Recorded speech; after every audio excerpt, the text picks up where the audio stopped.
Okay, up next, please welcome Jack, and he'll give us interesting sharing about how it's like to be a SIFE member.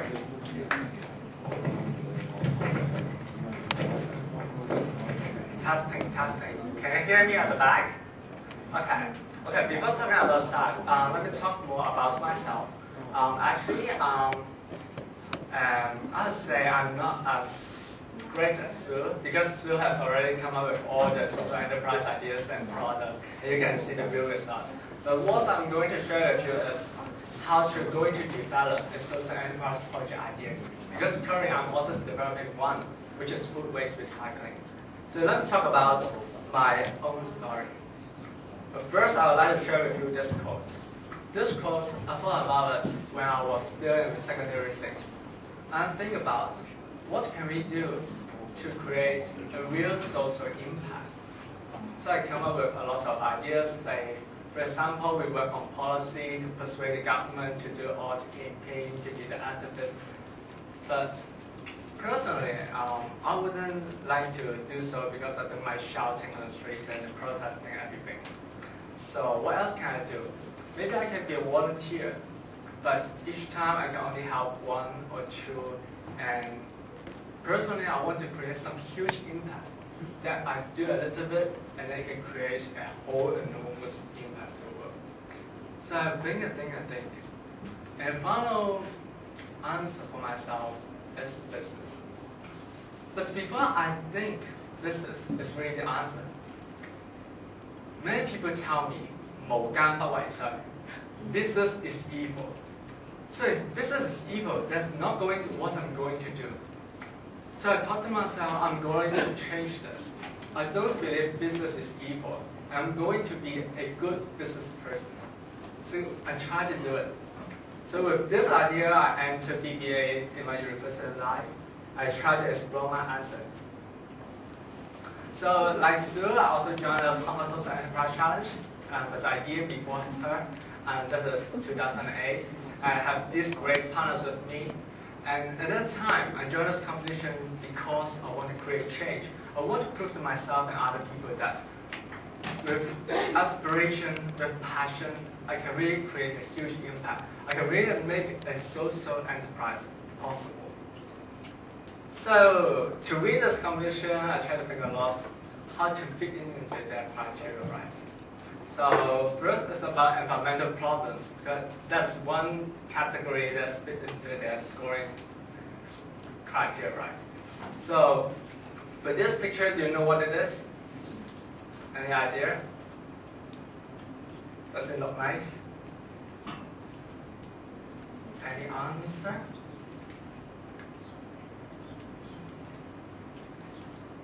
No answer? It's just some grass? It's some trees? Okay, so just look at the second similar photo. What's this? Still no idea?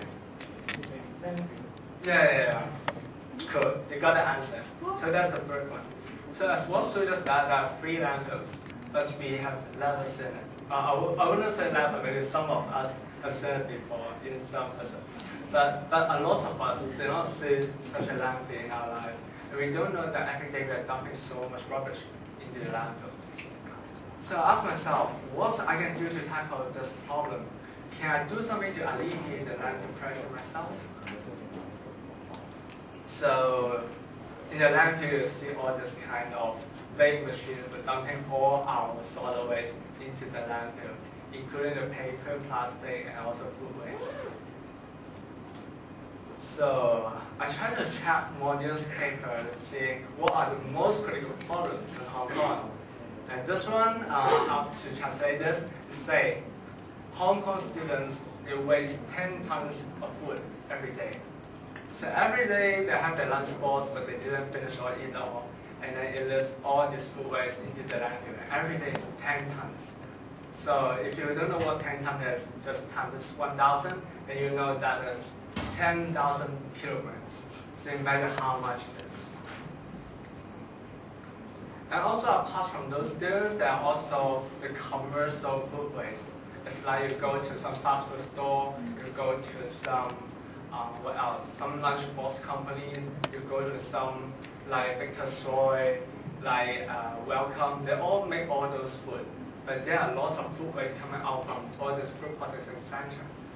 And it says that food waste actually jumps up by 1.6 multiples within just 5 to 6 years. So that would be a lot. So I see a problem here. But apart from the problem, I also see the opportunity here. I thought to myself, what if I can turn this food waste into something else and sell it to the customers?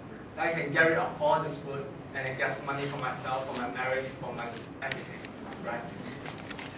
Okay, so 2 years ago, I tried to think about what I can do with this. So I checked on the internet, looked at all the foreign examples, and found that in South Korea, and also in Taiwan, there are lots of food waste recycling companies that are handling all this. But I haven't heard about it in Hong Kong. So would it be possible to transfer this model into Hong Kong? So forget about this one. Okay. So before I proceed to what I have done afterwards, let me tell you more about the statistics. So if I want to do this, I will first by statistics saying food waste a lot, right? So I checked into the web page of Environmental Protection Department, and it says food waste is occupied 38.5% for domestic and also 32.7% for commercial industrial waste. And it's the largest waste source out of all this. So now I got a satisfaction. If I can tackle this, then about 1/3 of the waste will be gone. So why not I try to tackle it? So at this point, some people tell me, well, you're just so young, you don't have experience, you don't have lab work, you know nobody, you don't have the technology, what you can do? At that time, I tried to challenge myself. Well, I know I don't have money, I don't have lab work, I don't have everything everyone is imagining. But can I try to create such huge change myself? So now I have a goal. I want to turn all the food waste into organic fertilizers. So I try to tackle the problem one by one. The first one is about the food waste supply. Because if you want to really handle those food waste, you need to have the supply to turn it into something else, right? So I have strong faith in myself that I try to approach some companies that can you give me the food waste, please? But then no company show me because they think, oh, you're just a kid. You're just a kid out of the school. Why I have to show you? Then one day I have a dinner with one of my professors, the associate dean of the Faculty of Business in CUHK, and he told me, well, if you want to approach those companies, tell me which one you want to pick. If you want to pick any companies, just look at our EMBA brochure and then find which companies do you want to approach. So I trust him.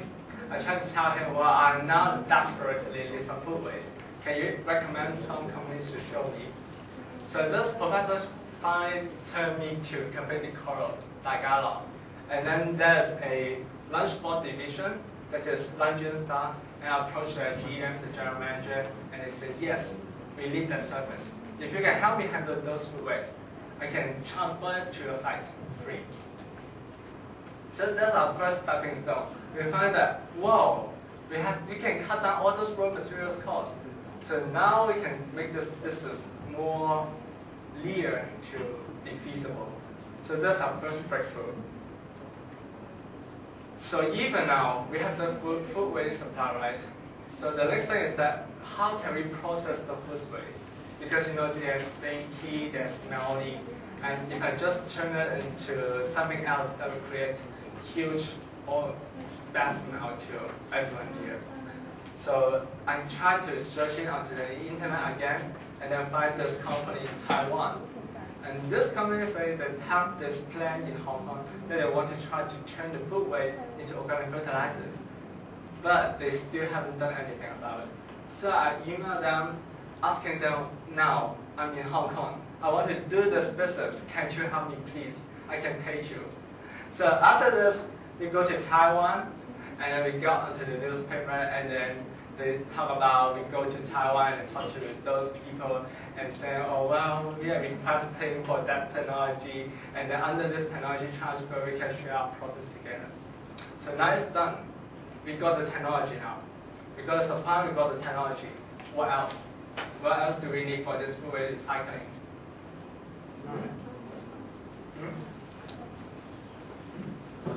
Anyone speak louder? Customers. Where can we find the customers? Well, before that, it's a myth. All we think, oh, we got the fertilizers, we can sell to Australia, we can sell to China. But to others, that looks like some mystery. Because you don't know the market there, you don't know the price there, you don't know all the existing products there. How can you do it? So let me go to this first. So we could want to find the customers, then we try to locate where our customer is. First, it's all the organic farms. Of course, they need the fertilizers. And then there's also some governmental department, like those construction department, like those department regard about the gardening, and also those about all the landscaping services. So we try to approach them, send an email, call them on the phone, and ask them, oh, now we want to make this organic fertilizer business true. And with this, we're going to tackle the problems. How can you help us? And can you tell me more about how can we produce a good product that can fit into the customer's criteria and so that they can buy from us? And for these 2 years, we approached around half of the certified organic farms in Hong Kong. We approached those government departments, we approached those gardening companies, and we got all those information that proves that we can make a business even if we just sell those products in Hong Kong. So now customer is done. So what's the other problem? Financing. Financing. Financing, you mean the money. Right. Well, this is a complicated issue because honestly, if you want to start an SE, a social enterprise in Hong Kong, money is not a problem. Because a lot of people are waiting to give money to you, invest money on you to help you to build a business model, right? But the problem is that unless you really come up with a feasible business, then money will come in. But if you can't really prove to others that this business is going to be viable, then no money will come in. So I will always say money is always the last problem. Once you settle all the other problems, money will come in. So that's my opinion. So let me say, oh, no keyboard? This one. Okay. Let me try to disclose all the answers. The fourth problem we want to tackle is the land. Because in Hong Kong, you know the land is extremely expensive. And if you want to do such recycling, land is always the largest cost. So we try to approach a lot of farms, a lot of sites, talking to all the owners, and say, can you rent some land for us to do all the business? And then some say yes, some say no. And for those years, they also have a lot of concerns. Can you bear all these costs for me? Can you construct the roads for me? And then it takes a really long time for you to try to figure out all the possibilities. But finally, that still can be done. And then we find this